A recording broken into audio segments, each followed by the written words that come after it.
Hi friends, welcome to Vismiya Kudal. So இன்னைக்கு வந்து ஒரு ஆஃப்டர் ஸ்கூல் ஆஃபீஸ் ரொட்டீன் தான் நீங்கள் வந்து பார்க்க போகிறீங்க.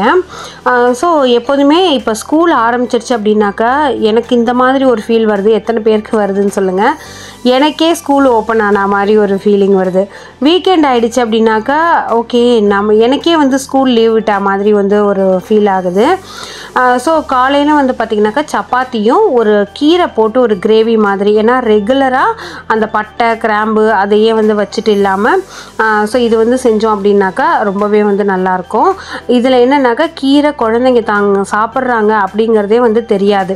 ஸோ அந்த மாதிரி அந்த கீரை வந்து அந்த மசாலாவோடு சேர்ந்து நல்ல அந்த ஹோட்டல்லலாம் சாப்பிடுவோம்ல அந்த மாதிரி ஒரு டேஸ்ட்டு கொடுக்கும். அது கொஞ்சோண்டு எண்ணெய் ஊற்றிட்டு கடுகு உங்களுக்கு என்ன தாளிப்பு வேணுமோ அதை போட்டுட்டு 4-5 மிளகாயில் பூண்டை வந்து நல்லா தட்டி போட்டு கருவேப்பிலையை மேலே போட்டு நம்ம ஒரு விழுது வந்து சேர்த்து இந்த விழுதில் இருக்கிற தண்ணி வந்து சுண்ட இதை வந்து வதக்கணும். இது வதக்கிறது தான் இந்த ஒரு சப்பாத்தி சைட் டிஷ்க்கு வந்து சூப்பராக செட் ஆகும். அது மட்டும் இல்லாமல் இதை சாதத்துக்குமே நீங்கள் வந்து சைட் டிஷ்ஷாக யூஸ் பண்ணிக்கலாம். உப்பு மஞ்சத்தூள் இதெல்லாம் போட்டுட்டு ஒரு மிக்சியில் வந்து 2 வெங்காயம் மாதிரி சேர்த்துக்கோங்க. இது 2 வெங்காயங்கிறது நான் 3 பேர் சாப்பிட்றதுக்கு சொல்கிறேன். ஒரு 10-12 பூண்டு பல் வந்து சேர்த்துக்கணும். அதுக்கப்புறமா கொஞ்சோண்டு இஞ்சி ஒரே ஒரு சின்ன துண்டு வேணால் சேர்த்துக்கலாம். மிளகாய்த்தூள் மல்லித்தூள் இதெல்லாம் நீங்கள் போட்டு அரைக்கிறதுனா இந்த ஸ்டேஜ்லேயே வந்து அரைச்சிக்கோங்க. ஸோ நல்லா அரைச்சிட்டு அதை வந்து நம்ம இப்போ கொட்டியிருந்தோம் இல்லையா எண்ணெய் சட்டியில், அதுதான் இது. ஸோ நல்ல தண்ணி வந்து சுண்ட வதக்கினதுக்கப்புறமா இந்த மாதிரி பாலக்கீரை வந்து நான் சேர்த்துக்கிறேன். பாலக்கீரை நல்லா வந்து தண்ணி விடும். அதனால் நம்ம தண்ணி சேர்க்க தேவை கிடையாது. பாலக்கீரையை பொடியாக வந்து கட் பண்ணிக்கோங்க. அந்த தண்டு வந்து இருக்கக்கூடாது, கீரை மட்டும்தான் வந்து எடுக்கணும். ஒரு கட்டு கீரை நீங்கள் வாங்கினீங்கன்னாக்கா ஒரு 3 பேர் சாப்பிட்லாம், அதுக்கு மேலே சாப்பிட முடியாது. ஏன்னா அது ரொம்ப சுண்டி போயிடும். நம்ம கொஞ்சம் சுருளவுமே வந்து வதக்க போகிறோம். அதனால் அந்த மாதிரி வந்து பிளான் பண்ணிக்கலாம். இன்னொன்று இது வந்து ஒரு எப்போதுமே ஜென்ரலாக வந்து பார்த்திங்கனாக்கா நமக்கு சப்பாத்திக்கு கீரையோ இல்லை மாதிரி, அதாவது நம்மளோட சவுத் இண்டியனில் சொல்கிறேன், ஒரு மாதிரி ரொம்ப சப்புன்னு இருக்கிற மாதிரி இருக்கும். பட் இது வந்து ரொம்பவே நல்லாயிருக்கும். இதையே வந்து நான் பாப்பாவுக்கு கொடுத்து அனுப்பிச்சிட்டேன்னா நான் காய் கொஞ்சம் அதிகமாக இருக்குதுன்னு சொல்லிட்டு நான் வந்து ஒரு கூட்டு மாதிரி வந்து செஞ்சுருந்தேன். ஸோ அது அவளுக்கு பிடிக்காதனால காலையில் பிரேக்ஃபாஸ்ட்டுக்கும் இதையே கொடுத்துட்டு லஞ்சுக்கும் இதையே பேக் பண்ணி கொடுத்தேன்னா கொஞ்சம் சப்பாத்தியில் மட்டும் மேலே நெய் தடவி கொடுத்து அனுப்பிச்சிடுவேன். ஸோ அவங்களுக்கு அது நல்லா சாஃப்டாகவே இருக்கும், சாப்பிட்டுப்பாங்க. இந்த கலரில் தான் இது வந்து வரும் கடைசியில் பார்த்தீங்கன்னா. இதை நான் தனியாக ஒரு ரெசிபி வீடியோவாகவுமே போட்டிருக்கேன். லிங்க் வேணால் நான் உங்களுக்கு டிஸ்கிரிப்ஷனில் கொடுக்குறேன், நீங்கள் வந்து செக் பண்ணிக்கலாம். ஸோ ரொம்ப சூப்பராக இருக்கும், ட்ரை பண்ணி பாருங்கள். அடுத்தது மார்னிங் வந்து பார்த்திங்கனாக்கா எனக்கும் என் ஹஸ்பண்டுக்கும் நான் நாள் நைட்டே கேழ்வரகை, நீங்கள் இப்போ 1 டம்ளர் வந்து கேழ்வரகு போட்டிங்கன்னா 2 டம்ளர் தண்ணி ஊற்றி நல்லா அடுப்பில் சிம்லேயே வச்சு கரண்டியை வந்து கைவிடாமல் கிண்டிக்கிட்டே இருந்தீங்கன்னா அது ரொம்ப திக்காகிடும். நீங்கள் தொட்டு பார்த்தீங்கன்னா அது உங்களோட கையில் ஒட்டாது. அந்த மாதிரி பக்குவத்துக்கு நல்ல களி மாதிரி கிண்டி வச்சு தண்ணி ஊற்றி வச்சுட்டேன். பக்கத்தில் கொத்தரங்காய் வந்து வறுத்து வச்சுருக்கேன். தயிர் ஊற்றிட்டு உங்களுக்கு வேணும்னா வெங்காயம் மாங்காய் துருவி போட்டுக்கலாம். போட்டுட்டு நல்லா குடித்தோன்னா இந்த வெயிலுக்கு ரொம்ப சூப்பராக இருக்கும், ரொம்ப ஸ்டஃபிங்காக இருக்கும், உங்களுக்கு பசியே இருக்காது. ஒரு 12 மணி வரைக்குமே இது வந்து நல்லாவே தாங்கும். ஒரு பெரிய கிளாஸில் 2 பேரும் ஒவ்வொரு கிளாஸ் வந்து எடுத்துக்கிறது.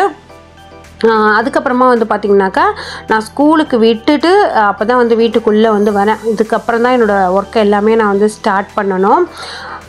ஸோ நிறைய வேலைகள் வந்து இருக்கும். அந்த ஸ்கூல் போயிட்டு வந்தோம் அப்படின்னாக்கா நம்ம அப்படியே ஃபோனை வச்சுட்டு உட்காந்துட்டோன்னு வச்சுக்கோங்களேன், அதுக்கப்புறமா அந்த நாளே வந்து பார்த்திங்கன்னா வேலை இருந்துக்கிட்டே இருக்கிற மாதிரி இருக்கும்.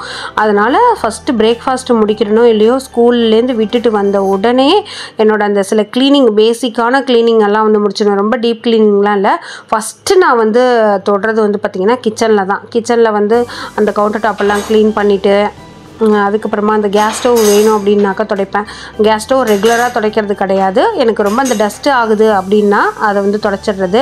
அந்த அந்த பேன் ரெஸ்ட் அதெல்லாம் வந்து நம்ம மிஷினில் வந்து போட்டுடலாம் அப்படின்னு சொல்லிட்டு அதெல்லாம் எடுத்து வச்சுட்டு எல்லாத்தையுமே வந்து ஒதுங்க வச்சுட்டு அதுக்கப்புறமா சில சேனலுக்கான வேலை இருக்கும், சில அன்பாக்ஸ் பண்ணுற வேலை இருக்கும், சில ப்ராடக்ட் வந்து நம்ம வாங்கியிருப்போம் அதெல்லாம் வந்து பார்க்குறது இந்த மாதிரி இருக்கும்.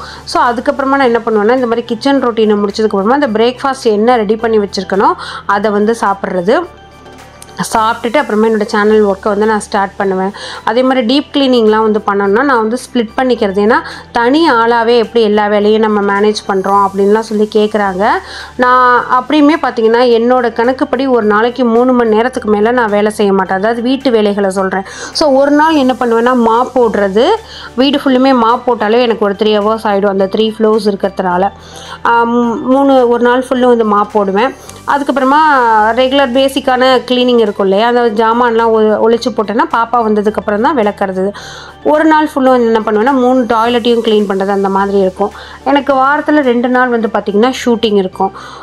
ஸோ இதிலே வந்து பார்த்திங்கன்னா 4 நாள் ஆகிடுச்சு. ஒரு நாள் ஃபுல்லும் எடிட்டிங் வந்து வச்சுப்பேன். ஸோ இப்படி தான் இருக்கும். நான் மார்னிங்லேருந்து ஸ்டார்ட் ஆகி ஒரு ஆஃப்டர்நூன் 1 o'clock வரைக்குமே எனக்கு வேலை இருக்கும். அதுக்கப்புறமா ஒரு சாப்பிட்டுட்டு ஒரு சின்ன பவர் நேம்ப் எடுப்பேன். அதுக்கப்புறமா பாப்பா வந்து ஸ்கூல்லேருந்து வருவாங்க, அவங்கள கொண்டுட்டு போய் அவங்களுக்கு சாப்பாடு கொடுக்குறது, கிளாஸஸ் அட்டன் பண்ண வைக்கிறது, எக்ஸ்ட்ரா கரிக்குலம் கிளாஸ்க்கு விடுறது, டான்ஸ் கிளாஸ்க்கு விடுறது, அப்படி இப்படின்னு எனக்கு ஒரு 8 o'clock ஆகிடும். பாப்பா வந்ததுக்கப்புறமா நான் மேக்ஸிமம் எனக்கு எந்த வேலையுமே நான் வந்து வச்சுக்கவே மாட்டேன். அதே மாதிரி வீக்கெண்ட்ஸில் நிறைய, அதனால தான் நம்மளோட சேனலில் வந்து பார்த்திங்கன்னா வீக்கெண்ட் வீடியோஸே வராது. ஸோ சாட்டர்டே சண்டே அப்படிங்கிறது கம்ப்ளீட்டாக ஃபேமிலி டைமாக வச்சுப்பேன். ஸோ நம்ம வந்து அதே மாதிரி எந்த வேலையாக இருந்தாலும், இப்போ நான் வந்து ஒரு யூடியூப் சேனல் வச்சுருக்கேன், வீடை வந்து நானே க்ளீன் பண்ணிக்கிறேன், மெய்டு இல்லாமல் சமாளிக்கிறேன், அப்படிங்கிறப்ப என்னோடய ரொட்டீனை நான் இப்படி பிளான் பண்ணி வச்சுப்பேன். ஸோ நிறைய பேர் கேலண்டரில் எழுதி வைக்கிறத நான் பார்த்துருக்கேன். ஸோ கேலண்டர் நம்மளோட மைண்டில் இருந்தாலே ஓகே, நம்ம மண்டேனா இதுதான், டியூஸ்டேனா இதுதான், வெனஸ்டேனா இதுதான் அப்படின்னு சொல்லி பிளான் பண்ணோன்னா அது நமக்கு ரொம்ப ஈஸியாக இருக்கும். எப்போ பார்த்தாலும் வேலை பார்த்துக்கிட்டு இருக்கிற ஒரு ஃபீலிங்குமே வந்து இருக்காது. ஸோ இப்போ அமேசானில் சில ப்ராடக்ட்ஸ்லாம் வந்து வாங்கியிருந்தேன். ஏன்னா நாங்கள்லாம் வந்து ஹவுஸ் ஒய்ஃபு, எப்படி நாங்கள்லாம் செல்ஃப் கேர் பண்ணிக்கிறது, எங்களுக்கு வெளியில் போய் ப்ராடக்ட்ஸ் வந்து வாங்க தெரியாது அப்படின்னு சில பேர் சொல்லியிருந்தாங்க. அதனாலேயே ரொம்ப பட்ஜெட்டில் அதுவும் பிராண்டட் ஐட்டம்ஸாக வந்து போட்டிருக்கேன். அது நான் சீக்கிரமாக வந்து ஷேர் பண்ணுறேன். இந்த வாட்ச் என்னமோ எனக்கு நான் ஆன்லைனில் பார்த்தேன், 217 ஆர் 177 அந்த மாதிரி ரேஞ்சஸில் தான் வந்தது. ஒரு வாட்சும் ஒரு பிரேஸ்லெட்டும் கொடுக்குறாங்க. பிரேஸ்லெட்டுமே வந்து பார்த்திங்கன்னா அந்த வாட்சில் இருக்கிற அதே ஹூக்கு மாதிரி இருக்குது. இதில் ஒரு 7 கலர் ஷேட்ஸ் இருக்குது. அதாவது வந்து ரோஸ் கோல்டு, பிளாக் ஆன்டிக் அப்படின்னு சொல்லிட்டு நான் வேணா உங்களுக்கு லிங்க் வந்து கொடுக்குறேன். ஸோ அது ஒன்று வந்து வாங்கியிருந்தேன். இப்போ என்னமோ தெரியல, அந்த பட்ஜெட் ரேஞ்சஸில் இருக்கிற நிறைய ஐட்டம்ஸ் வந்து வாங்கணும் ஆன்லைனில் அப்படிங்கிற மாதிரி ஒரு ஆசை. ப்ளஸ் இதை நான் ஷேர் பண்ணுறப்ப நிறைய பேர் சொல்கிறீங்க, ஓகே இதெல்லாம் இவ்வளோ கம்மியாக இருக்குன்னா எங்களுக்கு தெரியாது, நீங்கள் சொன்னதுக்கப்புறம் தான் எங்களுக்கு தெரியும் அப்படின்னு சொல்லி சொன்னீங்க. ஸோ நிறைய பேர் வாங்கியும் இருக்கேன் அப்படின்னு சொல்லிட்டு என்னோடய இன்ஸ்டாவில் வந்து ஃபோட்டோஸ் வந்து ஷேர் பண்ணியிருந்தீங்க. இந்த ஸ்லிப்பர் வந்து பார்த்திங்கன்னா நான் ஒரு பிலோ 200 தான், இன்றைக்கி நம்ம காமிச்சிருக்கிறது எல்லாமே பிலோ 200 தான் நான் வந்து வாங்கினேன். பட் ஹீல் பெயின் இருக்கிறவங்க மட்டும் இது வாங்க வேண்டாம். நீங்கள் வந்து ஓவர் வெயிட்டாக இருக்கீங்க, இல்லை எனக்கு ஜென்ரலாகவே ஹீல் பெயின் இருக்குது அப்படிங்கிறவங்களுக்கு இது கொஞ்சம் ஹார்டாக தான் இருக்கும். அவங்கெல்லாம் சாஃப்ட் ஸ்லிப்பர்ஸ் போட்டுக்கிறது தான் வந்து பெஸ்ட்டு. அது வந்து வாங்கியிருந்தேன். சரி, பாப்பாவை ஸ்கூல்லேருந்து கூப்பிட்றதுக்கான டைம் வந்து ஆகிடுச்சு. சரி ஓகே, நம்ம பாப்பாவை ஸ்கூலில் கூப்பிட்டுட்டு போகிறப்ப நான் எப்போதுமே கிராசரி சாட்டர்டே சண்டே வாங்குவோம் இல்லையா. இந்த தடவை லாஸ்ட் வீக் ஹஸ்பண்டுக்கு நிறைய வேலை இருந்துச்சு, அதனால் வந்து வாங்க முடியல. சரி நம்மளே போவோம். நாங்கள் போகிற ஷாப் வந்து கொஞ்சம் தூரமாக இருக்கும். பட் இது வந்து வீட்டுக்கு பக்கத்தில் இருக்குது, எல்லாமே இருக்கும். ஆனால் நான் எப்போதும் வாங்குறதை விட கொஞ்சம் கேஷ் வந்து அதிகமாக தான் ஆகும். ஸோ நான் எப்போ போனாலுமே இந்த ஷாப்புக்கு, இல்லை எந்த ஷாப்புக்கு போனாலுமே கிராசரி வாங்க போகிறேன் அப்படின்னாக்கா அங்கே இருக்கிற ஒரு கிச்சன் ஐட்டம்ஸ்லாம் அட்லீஸ்ட் பார்த்துட்டாவது வரணும் அப்படின்னு சொல்லி நினைப்பேன். அப்படி பார்த்துட்டு வரணுன்னு தான் இந்த தடவை போனேன். நான் இந்த மார்பிளில் இருக்கிற சப்பாத்தி கட்டர் ரொம்ப வருஷமாக தேடிக்கிட்டு இருக்கேன். அது என்னென்னா 700 650 அந்த மாதிரி ரேஞ்சில் வந்தது. அந்த மார்பிள், ஒயிட் மார்பிள் இப்போ காமிச்சல, அது 150 rupees தான் வந்தது. அதுலேயே வந்து பார்த்திங்கன்னா 210க்கு இந்த க்ரீன் மார்பிள் இருந்தது. இன்னொன்று வந்து எடுத்து பார்த்தேன், பார்த்திங்கனாக்கா அதை நான் 650க்கு தேடிட்டு இருந்தேன். 650 என்னடா 650 போட்டு இது வாங்கணுமா அப்படின்னு சொல்லி யோசிச்சுட்டே இருந்தேன். அப்போ இங்கே பார்த்தப்போ 350 rupees தான். எனக்கு நான் அவங்கக்கிட்ட போய் சொன்னேன், இது டேக்கு கரெக்டாக போட்டிருக்கீங்களா, இது நிஜமாவே 350 அப்படின்னு சொல்லிட்டு. அவ்வளோ சாலிடாக, அவ்வளோ ஹெவி வெயிட்டாக சூப்பராக இருந்தது. 12 inch வந்து உங்களுக்கு வித் வந்தது.